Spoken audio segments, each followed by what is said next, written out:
Susubukan namin bumaba. Baka makabili ng kahit na ano. Tingnan namin. Every Sunday lang yung market na yan. Dito sa sentro ng Brussels.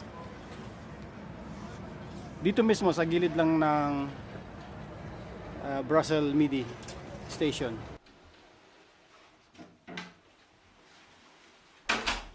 Ang dami din magaganda. Para mga Turkish, no?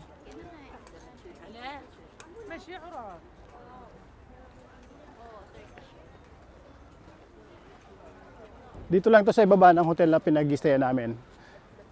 Mag-i-stay kami ng one night dito. One night lang, kaya 2-star hotel lang yung kinuha namin kasi tutulugan lang naman. At yung 2-star na yon ay maganda naman kasi maayos. Maayos yung hotel, maganda, malinis. Yung design niya okay naman. Parang 4-star na rin. No, 3-star hotel. Tapos sa ibaba, ito yung market. Kaya kung ikaw ay naiinip sa gabi, pwede kang bumaba. Mag-shopping-shopping ka dyan sa market na yan.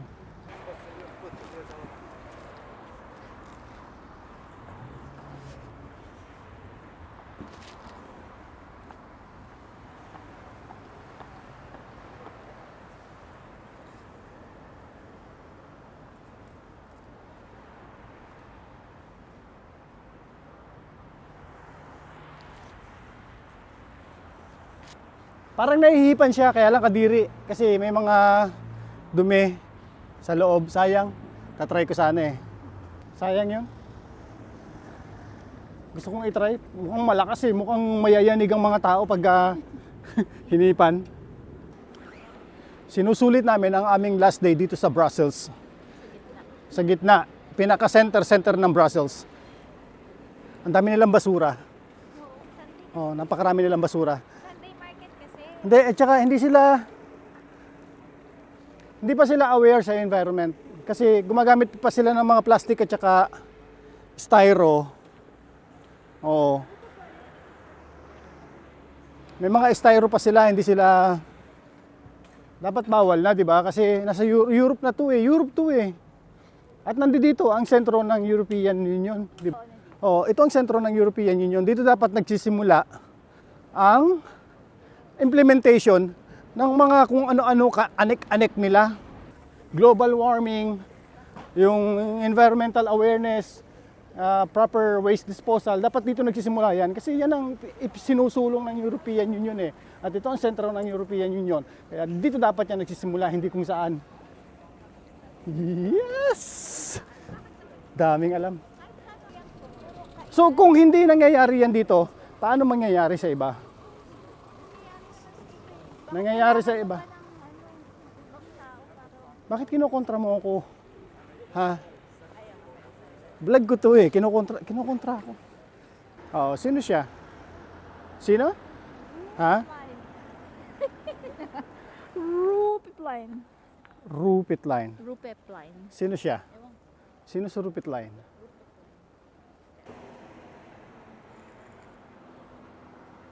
One kilometer na ang nalalakad namin. Hinahanap namin yung batang umiihi na naligaw. Ang tawag ay mannequin piece. Mannequin piece ang tawag doon. Hinahanap namin siya kasi di pa namin siya nakikita. Well-known statue rito yon sa Brussels. Para lang siyang Little Mermaid.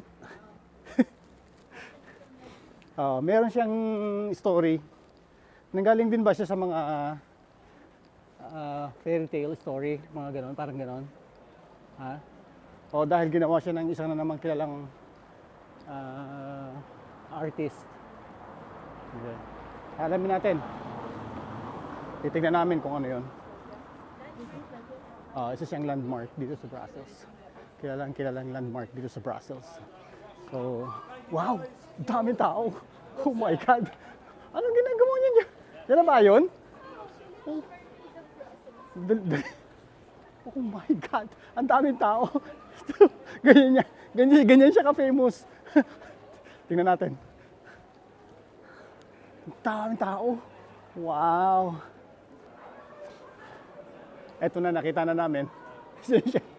14th, oo, 14th century pa siya. Imagine, gano'n na siya katagal. At actually hindi siya yata makikita sa camera kasi napakaliit niya. 1 foot. 1 foot lang yung size niya. Ganun lang. Marami siyang kwento actually. At ang pangalan niya ay si Julianski.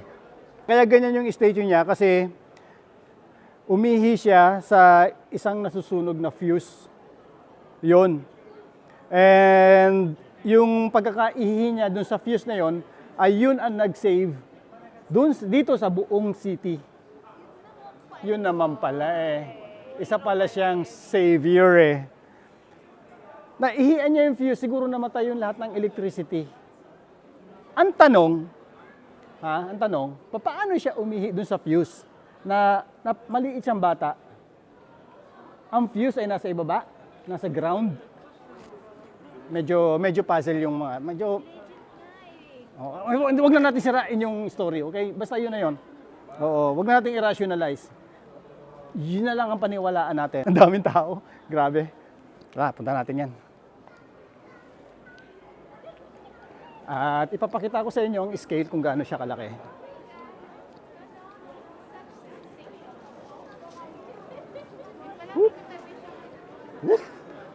At may kainan siyang katabi. So, ayan siya. Lalapitan ng konti, lalapitan natin siya ng konti. Ayan.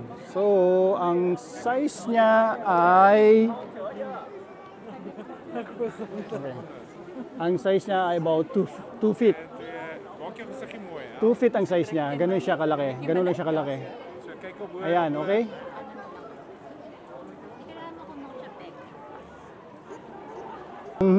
Inuulit ko, ang kanyang story ay siya ang nag-save ng buong city during 15th, 14th century dahil umihi siya at naihian niya yung fuse na nag-save sa buong city.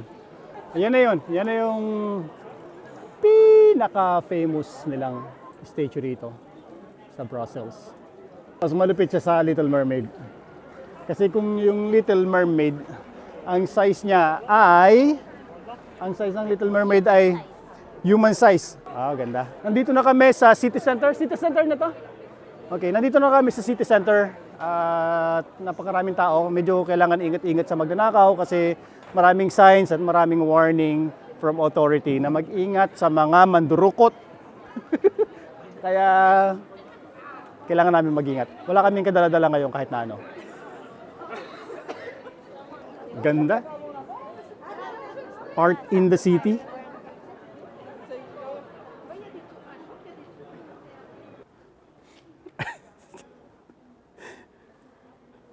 Pasok tayo doon. Pasukin natin yung market na yan. Sa ganyan na masasaya di ba? Ang sarap ng waffle na kinain namin sa Ghent. One of the best apple waffle na natikman ko.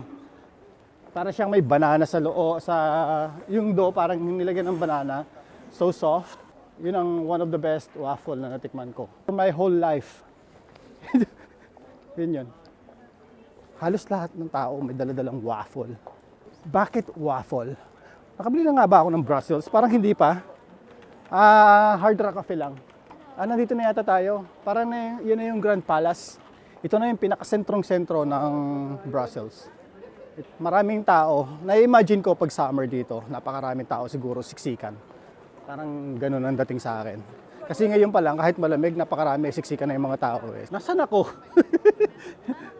Para akong nasa Greece Puro Greek yung mga restaurant na kainan. Hanap na makakain. Yun na lang, sublaki na lang, may fries. Mahal, 6 euro. 2 JD lang yan sa Aman 1.5 lang yan sa Aman. Tapos siguro mga 1.5 euro lang yan. La ville, s'il te plaît, demande les 25. Nous, on va y mettre le rouleau de 25. Rouleau 25. Ano yung mga ito? Nakain muna kami. Snack lang to, kaya nakalaki. Hotdog ba ito? Bakit parang walang naman? Kakain muna kami. Kasi wala pa kami kinakain maghapon. Kaya lang ha? Oh my God, kumamat. Mukha lang malaki. Pero halo. Kamaya na ulit.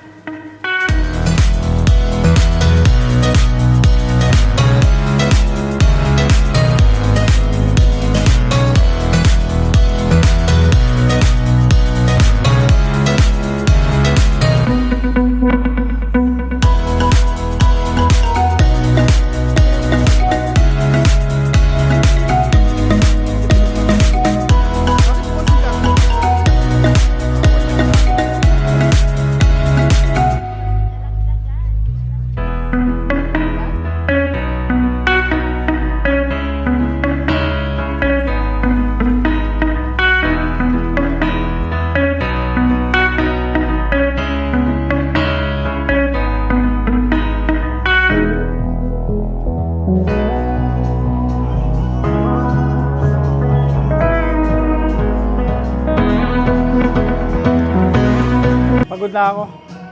Medyo down na yung energy ko kaya hanggang dito na lang. At kung umabot ka sa this is me.